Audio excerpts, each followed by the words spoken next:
आज या प्रेस कॉन्फरन्सच्या माध्यमातून महाराष्ट्रातल्या प्रत्येक व्यक्तीला जो प्रश्न पडलेला आहे की अजितदादांचा जो ऍक्सिडेंट होता तो एक अपघात होता का घात होता, हा प्रश्न प्रत्येक व्यक्तीला पडलेला आहे. काल मुंबईकडे येत असताना पिंपरी चिंचवडमध्ये जेव्हा माझी गाडी स्लो झाली, सिग्नल लागलं होतं, तेव्हा माझ्या लेफ्ट साईडला एका रिक्षा चालकाने त्याची रिक्षा थांबवली, खाली उतरला आणि माझी काच वर होती त्यामुळे काचेवर त्यांनी आवाज केला. काच खाली घेतल्यानंतर त्यांनी सांगितलं, अहो 9 तारखेला तुम्ही संध्याकाळी अजितदादांबद्दल काहीतरी सांगणार होता ऍक्सिडेंट बद्दल, त्याचं काय झालं? मी त्यांना सांगितलं काल नाही, म्हणजे 9 तारखेला नाही तर 10 तारखेला मी या बाबतीत मला काय वाटतं हे तिथं सांगणार आहे. या प्रेस कॉन्फरन्सच्या माध्यमातून आणि तुमच्या सर्वांच्या मदतीने लोकांपर्यंत मी आता पोहोचतोय. काही लोकांनी भावनिक होऊन काही व्हिडिओ टाकले. ते व्हिडिओ कसे आहे की दादा परत येतील. 6 जण विमानामध्ये होते, 6वी व्यक्ती दादा होते. जी बॉडी तिथं सापडली ती दादांची नव्हतीच. दादा आज येतील, उद्या येतील. मला त्यांना सांगायचंय की आज जर दादा परत आले तर मी सुद्धा त्यांना घट्ट मिठी मारेल. पण ऍक्सिडेंट झाल्यानंतर 6 दिवस दररोज जेव्हा मी उठत होतो तेव्हा मला असं वाटत होतं काहीतरी घाणेरडं स्वप्न मी तिथं बघितलेलं आहे की दादांचा ऍक्सिडेंट झाला आणि ते फक्त स्वप्नच होतं आणि खऱ्या अर्थाने ही गोष्ट घडली नाही असं कुठेतरी मला तिथं वाटत होतं. कधीपर्यंत? जेव्हा दादांचा एक स्वेटर तो सुद्धा जळलेला, त्यांची चप्पल, त्यांचं घड्याळ जे दररोज ते घालायचे आणि ते घड्याळ दादा कधी पण त्यांचा जो वेळ असतो ते 15 मिनिटं पुढे ठेवायचे. 9 वाजलं त्या घड्याळात वाजले होते आणि ते जळलेलं घड्याळ बंद पडलेलं तिथं मी बघितलं. आणि जे कोणी तिथं बघत होते त्यांच्या डोळ्यात अक्षरशः अश्रू होतं, कोणी निशब्द झाले होते, कोणाला काहीच बोलता येत नव्हतं. त्यामुळे मला सर्व लोकांना एवढंच सांगायचंय की जी घटना झाली नाही, जे दादांना झालं नाही आपल्या सर्वांना वाटतं तसं नसून ही घटना झाली आहे. आणि आज दादा आपल्यामध्ये नसले तरी सुद्धा विचाराने ते आपल्या सर्वांबरोबर आहेत. प्रेझेंटेशन इथं मी तुमच्या सर्वांसाठी केलेलं आहे. या प्रेझेंटेशनमध्ये मी स्वतः, माझी टीम, मित्र, ज्यांच्या कोणाकडे पर्यंत मी पोहोचू शकलो त्यांच्याकडनं जी माहिती आम्हाला मिळाली ती माहिती या प्रेझेंटेशनच्या माध्यमातून आपल्या सर्वांपर्यंत आणण्याचा प्रामाणिकपणे प्रयत्न केलेला आहे. काय लोक म्हणतील की कुठून आणली, कशी आणली? ही आम्ही आणली आहे. अजितदादांच्या प्रेमापोटी ही माहिती आम्ही गोळा केलेली आहे. मी सरकारमध्ये नाही, आम्ही सरकारमध्ये नसलो तरी जे काही जमलं, कारण का शेवटी दादा असतील, साहेब असतील, आम्हा सर्वांना एवढंच सांगितलेलं आहे की प्रयत्न करत राहावा.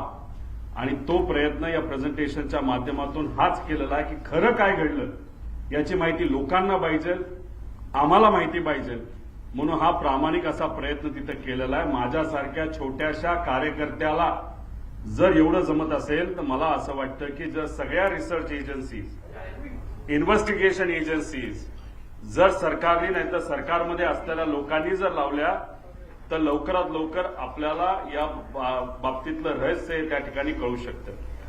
सुरुवात करत असताना आता दादाचा मुंबई ते बारामतीचा विमान प्रवास थोडक्यात दिलेला आहे. 210 किलोमीटर विमानाचं अंतर त्यांना तिथं कव्हर करायचं होतं. 27 मिनिटं त्यांना त्या ठिकाणी लागणार होती. आणि विमान कुठलं होतं तर VSR ही एक कंपनी ऑपरेटर त्यांचं त्या ठिकाणी ते होतं.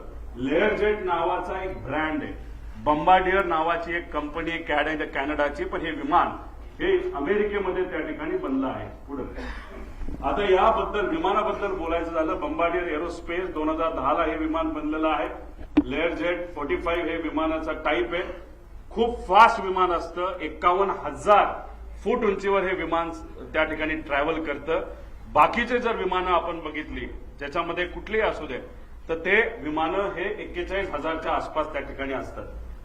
आता हे विमान लेअरजेट 45 असं त्या ठिकाणी दिसतं. त्याचे इंटरनल पार्ट्स हे मी तुम्हाला इथं दाखवलेत. अंदाजे अजूनपर्यंत आम्हाला कळलेलं नाही, पण अंदाजे या बाजूला म्हणजे लेफ्ट साईडला दादा इथे कुठंतरी त्या ठिकाणी बसले असावे.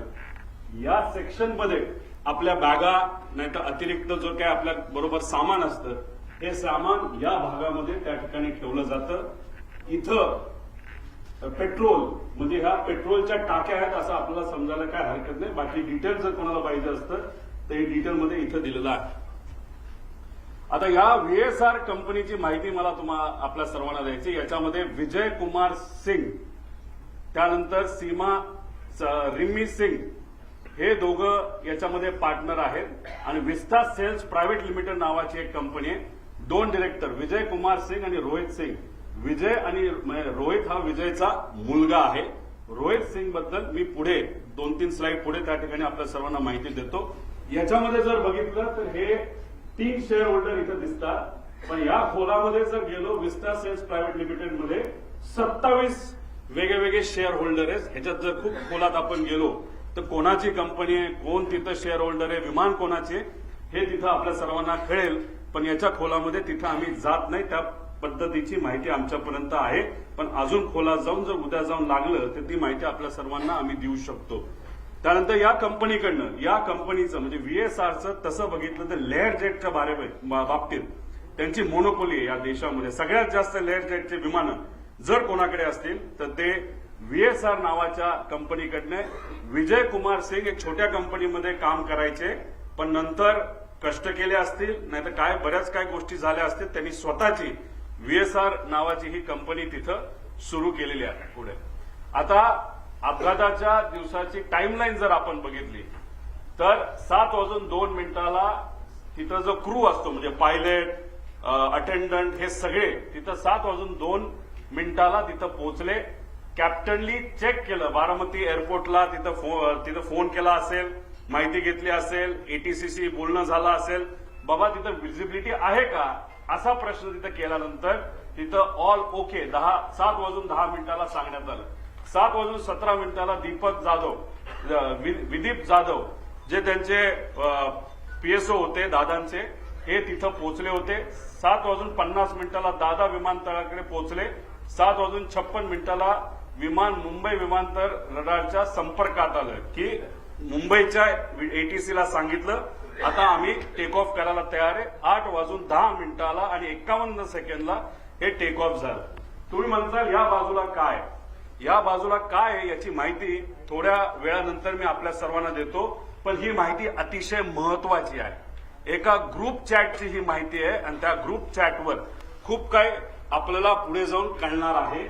नाव फक्त दिलंय, पुढचा नंबर तिथं मी दिलेला नाही, पण नंबर सुद्धा तिथं आहे. एका ऍक्च्युअल ग्रुप चॅट मधले हे स्नॅपशॉट तिथं काढलेले. त्या ग्रुप चॅटमध्ये अधिकारी सुद्धा असतात, पीए सुद्धा असतात. त्याबद्दलची माहिती मी पुढे तुम्हा सर्वांना देतो.